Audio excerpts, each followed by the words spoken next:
Cette émission est une présentation de Luc Berthold, partenaire des gens d'ici. Bonjour à tous et bienvenue à cette dernière émission d'Objectif. Pour ceci, on vous présente une émission spéciale des meilleurs moments de la dernière saison.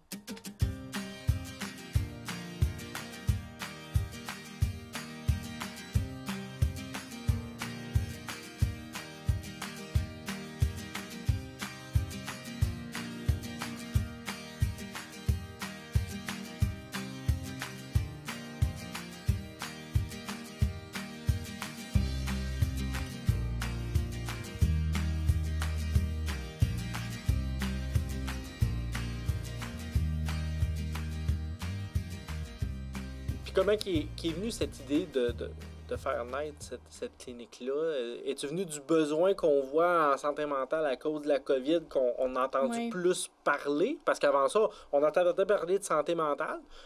Maintenant, je dirais que c'est devenu presque un enjeu. Là, quand on parle des mesures sanitaires, là, beaucoup, bon. Est-ce que c'est venu plus de ça ou c'est venu plus d'un désir personnel ou un mix des deux, un peu de tout ça? Ben, je dirais qu'il y a quand même une concordance entre les deux. Oui, ce besoin-là, c'est sûr qu'il augmente de plus en plus. Peut-être pour faire une petite parenthèse d'où je viens comme personne et comme professionnelle pour qu'on se dise, OK, mais comment qu'on en vient à ouvrir ça? Moi, j'ai travaillé justement dans les programmes de santé mentale, dans le réseau de la santé. J'ai travaillé dans différents programmes aussi, mais j'avais déjà un peu ce filtre-là, un peu que la santé mentale, c'est quelque chose que je porte, qui est important. Fait qu'il y avait ce bout-là, et il y avait le bout aussi où je me disais, bien, il y a moyen probablement de faire les choses autrement. Tu comprendras l'idée du nom de la clinique. Mais pour moi, c'était important d'avoir une liberté dans le type d'intervention, tout en restant professionnel, mais d'être capable d'aller au-delà de l'intervention qu'on pense juste assis dans le bureau, je suis couché sur un divan, puis je te raconte mes problèmes, mais d'éclater un peu ce contexte-là et d'éclater un peu le type d'intervention possible. Fait que c'est venu un peu de, OK, il y a quelque chose de plus à faire, ou en tout cas de le faire différemment. Puis c'est venu aussi avec une augmentation fulgurante des besoins. Moi, je suis sur différents groupes Facebook d'entrepreneurs puis en santé mentale, et tout le monde cherche à chaque jour, OK, j'aurais quelqu'un à référer pour telle chose. Je me disais, OK, il y a moyen de faire quelque chose ici, à Thetford aussi, parce que moi, ben, c'est sûr que c'est d'ici que je viens. Mais la clinique aussi, ben, c'est des suivis également virtuels, donc il y a possibilité aussi pour les gens qui sont à l'extérieur aussi. Il y a de la clientèle d'un peu partout au Québec là, qui transite là, dans nos services. Tu as cette philosophie-là, mais tout à ton honneur, mais ça ne veut pas dire nécessairement que ton pas vraiment compétiteur a la même philosophie que toi. Là, donc, c'est parce que je travaille déjà avec José et Jérôme des Délices du Domaine. On est les deux, on fournit la viande au restaurant La Bourgade. Fait que vous regardez vraiment sur le menu, puis vous voyez nos noms. Puis quand on s'est fait approcher, main dans la main, on embarque là-dedans ensemble, puis on se jambette pas, on y va ensemble, on fait cette aventure-là ensemble, puis c'est... Non, aucune... En tout cas, moi, je suis pas mal sûre, si vous demandez à Jérôme puis José, c'est la même chose, là, mais moi, zéro compétition, puis ça va me faire plaisir de vous aider, comme eux, ça va leur faire plaisir de m'aider. C'est une belle collaboration en même temps. Là, effectivement. Parce que je pense que le défi, c'est que les gens apprennent goûtent à cette nouvelle façon-là d'aller chercher directement chez les producteurs. Fait que peu importe s'il va chez vous ou au Délices du Domaine ou n'importe quel qu'on peut nommer, mais finalement, les gens, ils ont plus de chances de revenir les voir eux ou aller te revoir toi ou te nommer Dozane aussi. Puis moi, c'est ça que je veux. Moi, je veux que les gens apprennent c'est quoi un produit de qualité. Il y en a, oui. Je dis pas qu'il n'y en a pas des produits de qualité dans les épiceries, là. Mais directement de la source comme ça, où est-ce que vous avez un service unique, vous connaissez vraiment la personne qui a aidé à élever cet animal-là, qui l'a connu du début à la fin. Moi, je pense pas qu'il y a meilleure place à aller magasiner que là. En même temps, ça crée une belle habitude de vie, une relation. Oui, et puis moi, je produis en quantité de la demande. Fait que moi, il y aura pas 10 000 livres dans mes congélateurs. Il va y avoir ce qui va se vendre. Et alors, moi, je suis capable de dire, ben là, cette année, à la place d'en avoir 50, je peux me permettre d'en avoir 40 parce que la demande est comme ça. Fait que moins d'animaux nécessairement qui voyagent d'un bord puis de l'autre. Puis pour moi, c'est moins de frais ici, moins de frais là. Fait que tu sais, moi, c'est ça le service. C'est ça acheter local. Pour toi. Pour moi. Oui, exact. Finalement, il y a eu aussi l'offre de Coolbox qui est venue s'ajouter dans la bossue. On est un peu privilégié d'avoir ça chez nous. Vraiment. Vraiment, c'est Coolbox, c'est merveilleux. C'est un refuge 5 étoiles, dans le sens que c'est vraiment un refuge. C'est tout petit. Tu peux coucher 6 à l'intérieur. Tu as une douche, tu as une toilette, frigidaire, tu as une cuisinette. Fait que tu apportes juste tes effets personnels, ta nourriture, puis tu dors dans le Coolbox. Fait que c'est vraiment une expérience qui in, qui out à 100%.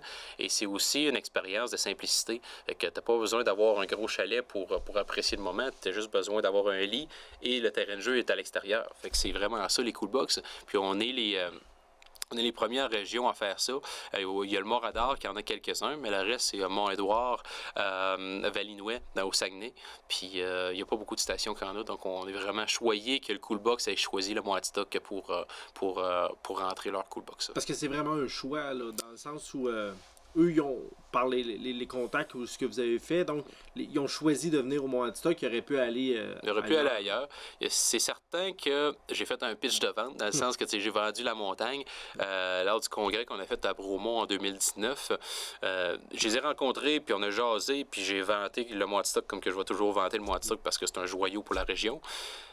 Puis ça a marché, puis là, on a gardé contact, puis là, j'ai rappelé Jean-Sébastien, puis j'ai dit « Jean-Sébastien, là, c'est le temps que tu viennes en montagne. » Puis le jour que lui et son frère Francis sont venus à la montagne, c'est là qu'ils ont tombé en amour avec la montagne. Parce que je le dis à plusieurs, c'est facile de vendre, pour moi, de vendre la montagne à quelqu'un, mais c'est encore plus facile de la vendre si quelqu'un la voit. Parce que s'il ne la voit pas, ben, il dit c'est une montagne comme un autre. Mais quand ils viennent vraiment sur place, ils voient le panorama, le dénivelé, tout le site récréo-touristique au grand complet, il est vraiment impressionnant. Fait qu'ils ont vraiment tombé en amour. Fait que cette année, c'était la phase 1. Et l'année prochaine, ça va être la phase 2 de Coolbox, qu'on va avoir plus de Coolbox. On pense avoir à 5-6 Coolbox pour l'année prochaine, au lieu de 2 comme cette année. Ouais. En fait, ce qu'on voulait, là, c'est de créer un écosystème où de la production sur la terre jusqu'à l'assiette du consommateur, on répond aux besoins de tout, autant les producteurs que des consommateurs. Fait on va aider les jeunes à s'installer. On va ensuite les amener à mettre en marché. On va ensuite les aider à transformer, donc donner une valeur ajoutée à leurs produits. Puis ensuite, bien, comment on met tout ça en marché, via les marchés publics, via les commerces locaux ici. Donc, c'est un écosystème complet. Le fait que ça cohabite sur le même terrain, c'est vraiment un beau hasard. Une association du comité de développement agroalimentaire avec la municipalité ici à Atitok. Mais ça aurait pu aussi se réaliser sur des sites différents, mais c'est certain que ça va être favorable parce que tout à l'heure, on a parlé de faire des liens. C'est un des rôles du comité de développement agroalimentaire et de ces différents projets, c'est de mettre les gens en réseau puis de les référer vers des ressources. On n'a pas toutes les ressources ici sur place, mais on connaît les ressources disponibles ailleurs. Fait qu'on essaie de faire toujours ces maillages-là qui viennent enrichir nos projets. Fait que c'est beaucoup le rôle qu'on s'est donné à travers ça. Donc, voilà. Puis, le centre de transformation agroalimentaire, lui, il va permettre la production de un peu n'importe quel type de choses ou ça va être un peu ciblé? Bien, le nom l'a dit, c'est un centre de transformation. Alors, on va aller dans différents créneaux. Par exemple, si je pense au verger, bien, tu peux avoir de la production de purée, de jus de pomme ou de poire ou peu importe ce que le producteur produit, mais avoir des produits transformés. Tu peux avoir, je ne sais pas moi, des tartes, des produits à valeur ajoutée. Tu peux également aller dans la viande pour avoir des viandes fines, etc. Ce que tu n'es pas capable de faire à la ferme.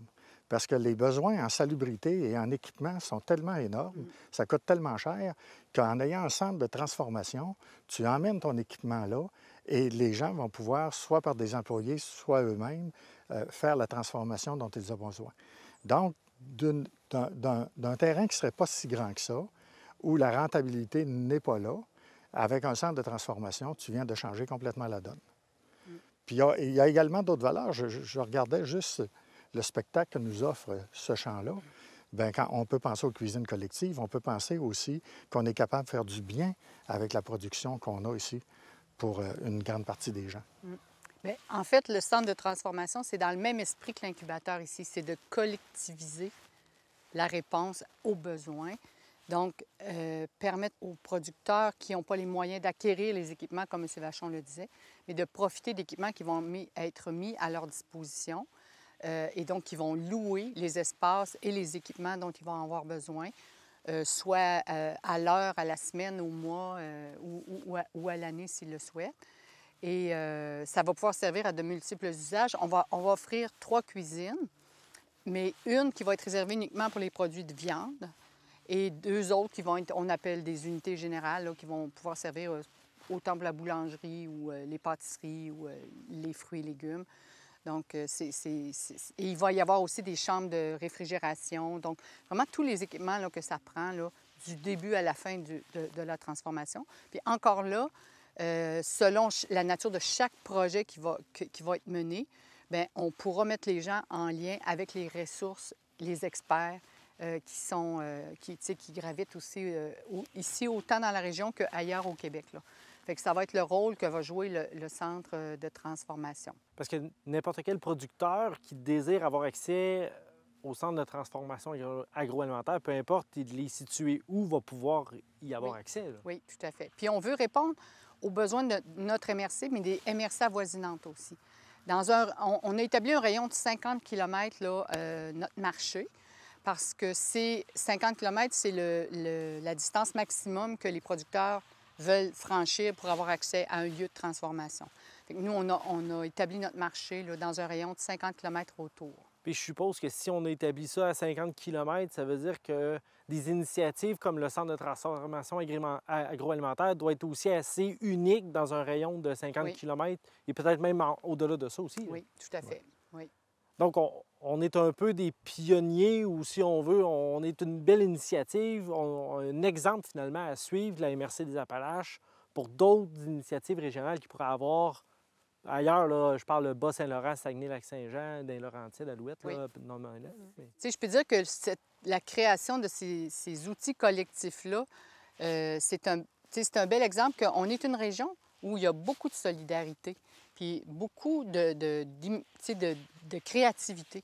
Alors, souvent, on le dit souvent, là, on se retrousse les manches puis on développe des nouvelles formules parce qu'on est proche des besoins puis qu'on veut y répondre, mais de façon collective. C'est toujours ça qui est intéressant. Puis c'est là que ça prend sa force, je pense, dans notre MRC. Je ne sais pas si je peux oser dire ça, mais un exemple que je pourrais vous donner, c'est comme M. Nadeau, les fraises. Je donne ça comme un exemple. OK? S'il veut s'en venir, mettons, au centre de transfo, mais qu'il soit en plein rendement, s'il veut, on peut produire ses produits. Il n'y aura même pas besoin de s'en occuper. Là. On va produire ses produits par le centre, mais lui, il va pouvoir... toutes ces fraises, des fois, qui restent sur le terrain, il va pouvoir les amener, puis avec son étiquette, puis il va pouvoir les mettre sur le marché. Mais la journée où ça va devenir assez payant, là, il va pouvoir les faire chez lui. Tu sais, l'expérience, il va l'avoir pris à l'intérieur du centre de transfo. Mais après ça, s'il voit qu'il y a un très grand marché pour ça, il va aller les produire chez lui, puis il va savoir ses coûts exacts. Fait que là, on va créer une PME, là. On va créer une nouvelle PME, là. Puis le but du centre de transfo, c'est ça. C'est d'aider les gens à démarrer, là. Le propre PME, à faire leurs produits, commencer chez nous, mais plus tard, à être capable de les réaliser chez eux, là. Fait que de même, on va créer d'autres PME, puis ça va être bénéficié dans chacune des petites municipalités de notre MRC, là, parce qu'on ne sait pas où ça va tomber. Là. Ça veut dire... Oui, puis les retombées peuvent être plus larges que 50 km aussi. Ah oui, c'est beaucoup plus large. Ça va finir par se parler aussi beaucoup là, au travers des associations de producteurs, l'UPA, entre autres. Déjà, il y en a qui sont en liste, qui ont plus que 50 km, ça les dérange pas. Ouais. Pour venir valider le produit... Parce que c'est unique au Québec? Pas nécessairement. Non. Il y en a d'autres, là. Il y en a un à Sherbrooke qui est parti il y a 2 ans. Mais c'est ça, c'est... Les autres, pas mal la plus grosse échelle. Là. En tout, je pense qu'il y en a 4, là, mais ils sont tellement, avec le nôtre, là, mais ils sont tellement éparpillés un peu partout dans la province qu'ils ne se nuisent pas entre eux, là, ça c'est clair. Puis ça répond à un besoin. Puis ici, dans le coin, si vous voyez, dans les dernières années, l'horticulture a pris de l'ampleur. De plus en plus d'entreprises, même des jeunes de l'extérieur, viennent s'installer à cause de l'espace agricole qui est disponible. Et eux aussi, ils veulent transformer le produit. C'est beau vendre en panier, là, mais à un moment donné, il y en a un surplus, puis tu fais quoi avec? Et à ce moment-là, tu peux développer différents produits. Donc, ces gens-là sont intéressés. Et l'avantage du centre de transfo, bien, ça va amener encore plus de gens qui vont venir comme incubés à l'incubateur et qui vont penser transformation par la suite et s'installer dans la région, là, avec tous ces atouts-là. Là. Oui, puis on parle beaucoup d'économie circulaire dans les derniers temps. Là. Donc, c'est directement un circuit d'économie circulaire. Là, c'est en plein ça. Ça va être capable d'instaurer. Puis, une des prochaines étapes aussi, c'est l'embauche d'une... on parlait de la technicienne, mais aussi peut-être en amont aussi, peut-être d'une personne à la coordination pour faire publiciser là, les services du centre de transformation. Ça doit se faire aussi dans les prochaines semaines aussi. Vous devez attendre la confirmation là, un peu de tout. Là, oui. Parce que du moment qu'on a la confirmation, on va engager cette personne-là tout de suite. Là. Même avant que le centre soit fini de monter, là, je veux dire, on va procéder à l'embauche de cette personne-là pour qu'elle puisse commencer à la promotion de... Pour qu'à la journée 1, que le chantier vous est livré, bien, on peut commencer la réservation. On a déjà des réservations à l'intérieur. C'est pour ça que c'est obligatoire de débuter, même si la personne va travailler, je ne sais pas, dans un bureau à la MRC ou à E2RT, peu importe, là, mais la personne pourra commencer à développer son circuit au niveau des gens qui sont intéressés, parce qu'on a déjà les noms de ces gens-là, tout ça, donc elle va pouvoir commencer à planifier et les engager officiellement, parce qu'en théorie, on voudrait que pour le 1er mai max, on vise 1er avril, là, mais 1er mai max, là, que l'édifice soit en place pour qu'il puisse commencer. Fait que si on a une réponse d'ici le 1er décembre qui nous permet d'aller de l'avant, ça va aller assez vite. Et M. Lachance, il était prêt à continuer, lui, avec sa soumission, là, si on est capable de débloquer ça rapidement. Là. Oui, on voit juste la fluctuation du prix à la pompe. Là. Ça donne un bon indice. Bien, ça amène des pressions. C'est money talk. Oui, les gens, tu dis, moi, je me souviens, un Walmart qui ouvrait, puis que le monde, il disait, ouais, ça va tuer notre économie locale, les entrepreneurs, etc. Mais le stationnement, il est plein, là. Tu sais, je veux dire, c'est l'argent qui parle.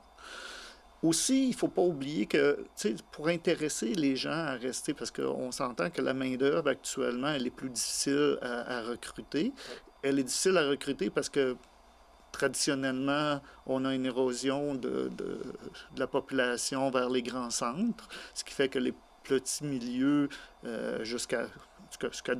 aux dernières nouvelles, on diminue nos régions pour alimenter en main-d'œuvre les grands centres.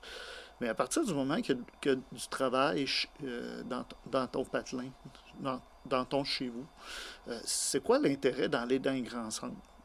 On a une très belle qualité de vie en région. Là, on a des forêts, on a des arbres, on a des lacs. On est très privilégiés ici dans le coin.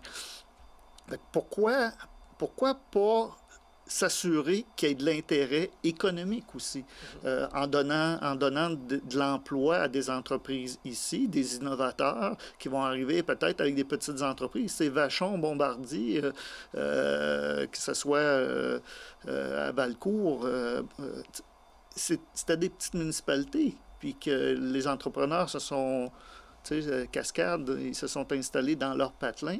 Puis c'est des multinationales, mais ils sont dans leur patelin. Je ne veux pas dire que c'est ces modèles-là qu'il faut adopter, mais à tout le moins, il faut acheter local pour diminuer notre empreinte écologique, pour avoir une vitalité régionale au niveau de la population, avoir un intérêt. Il y a quelque chose d'intéressant à faire. Garder nos écoles, nos bureaux de poste. Il y a toute une vie qui gravite autour du local. Mais tu ajoutes quelque chose qui, avec Internet, c'est tellement facile, tu ajoutes quelque chose qui vient d'un autre pays, tu payes, la personne n'est pas payée comme les gens d'ici, le transport, les Amazon, etc., tout ça, ça contribue à une économie qui est centralisée dans certaines villes, dans certaines entreprises, Et ça nous rend vulnérables, on l'a vu avec la COVID, à des politiques où on va prioriser chez nous pour les vaccins, on va prioriser chez nous pour la nourriture, on va fermer les aéroports, vous ne pourrez plus venir, on ne vous enverra plus rien. Tu sais, c'est comme, là, tu deviens dépendant. Après la Deuxième Guerre mondiale, ça a été la mondialisation, on en a profité, le prix de l'essence a monté 2-3 fois, on a ajusté nos véhicules, mais c'est pas fini. Tu sais, la vie continue, puis des bouleversements comme ça, on va en vivre, puis avec les nouveaux types de bouleversements, c'est pas des crises économiques, ça va être des crises sanitaires. Là, on va se ramasser avec des virus qui vont apparaître parce qu'on est de la proximité. Là, les villes sont très, très denses. Donc, à partir du moment qu'il y a un microbe qui se promène, il y en a plusieurs qui peuvent l'attraper. Puis après ça va vite avec le transport, avec le voyage. Les gens voyagent beaucoup. Donc, il faut juste...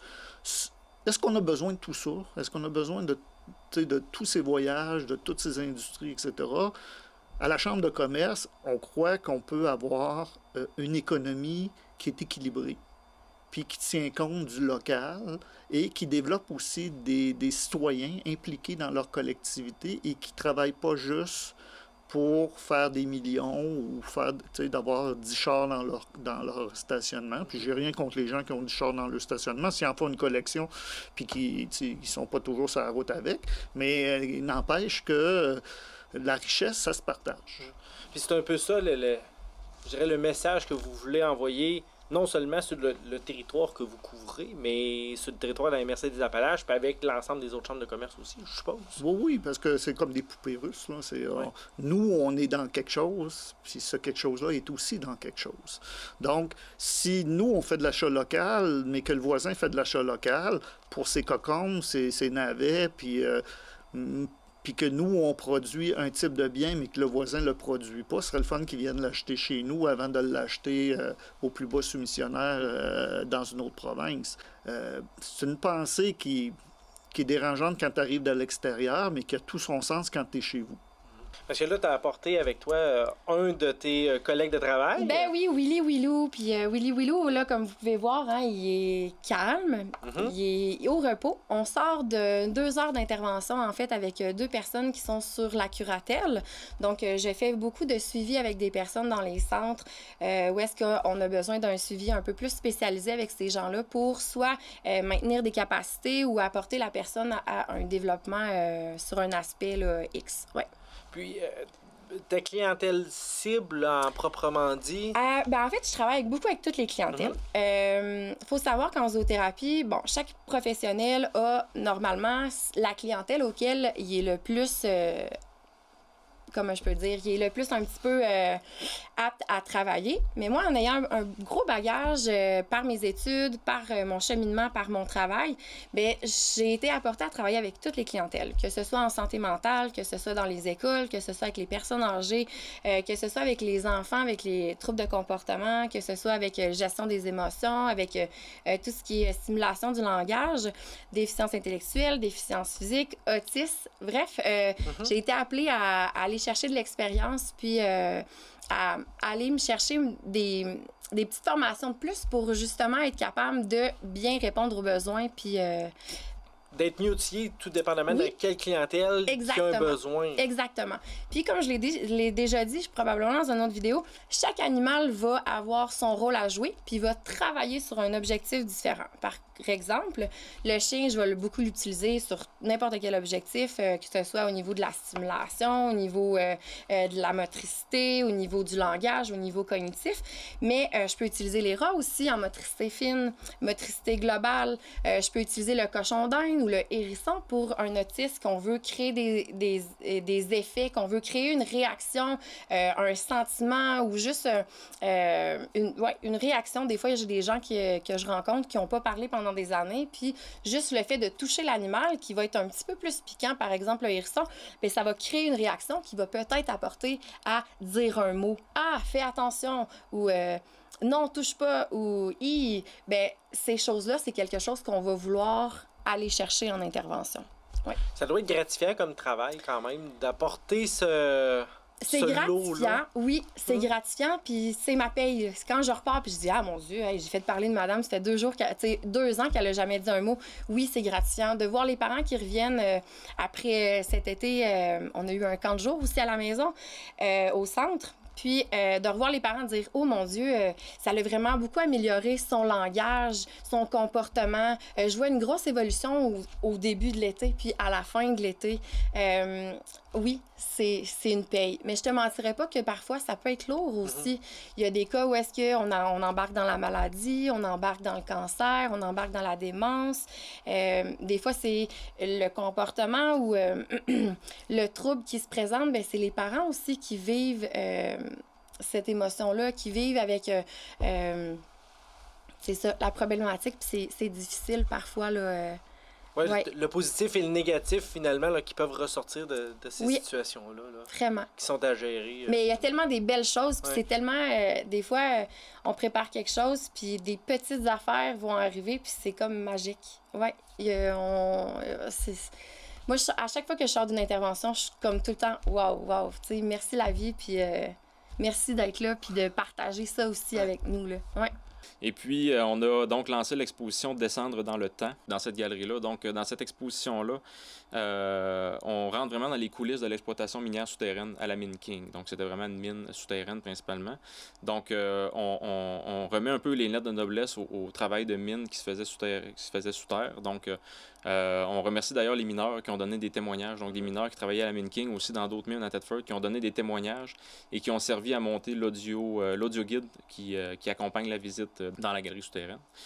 Donc, vraiment, on remonte dans le temps. Donc, comme le nom le dit, descendre dans le temps. On part de la fin de la mine de la mine King, donc dans les années 80, et puis on retourne jusqu'au début du siècle, donc au début de l'exploitation.